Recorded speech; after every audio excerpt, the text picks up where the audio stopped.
In Germany today, Chancellor Angela Merkel said this is the greatest challenge her country has faced since World War II. She called on all Germans to take responsibility to stop the spread of the virus. This is a map made by Johns Hopkins. It tracks the number of confirmed cases in countries around the world, and we have a series of reports now from around the world.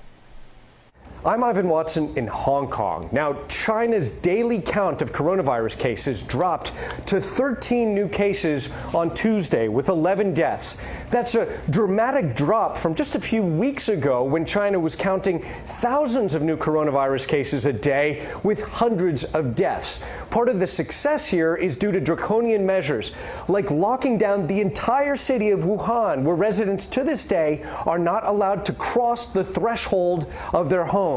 But now the concern is about imported cases of coronavirus, people flying in with the infection from North America, from Europe and other Asian countries. So Hong Kong, for example, is imposing a mandatory 14-day quarantine to any foreign traveler arriving after midnight on Thursday.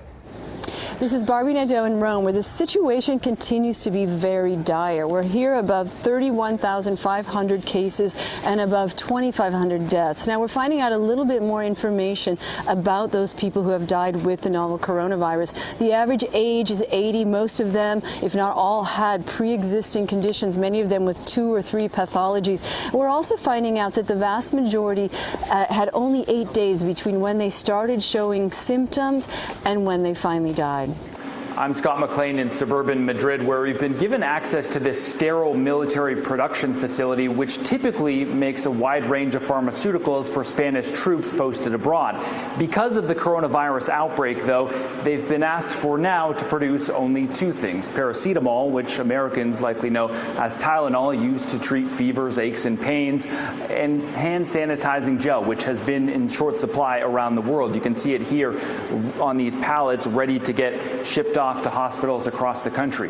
The military does not have the capacity, though, to produce surgical masks. Spain just took in a shipment of about 500,000 of them.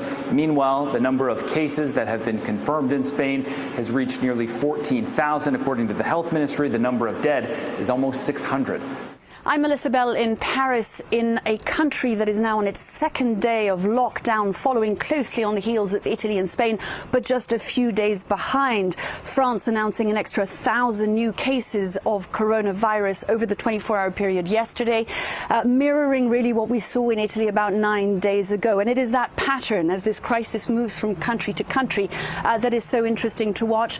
The beginnings of the lockdown, very difficult to take, as we saw in Italy, here in France, people still trying to go about their business, fines being given out if people don't have on them the proper document that they need in order to justify that they're leaving their house to go to a supermarket, for instance, to a pharmacy, or to go and help an elderly relative. So a strictly controlled lockdown that the French, like others before them, are struggling to get used to.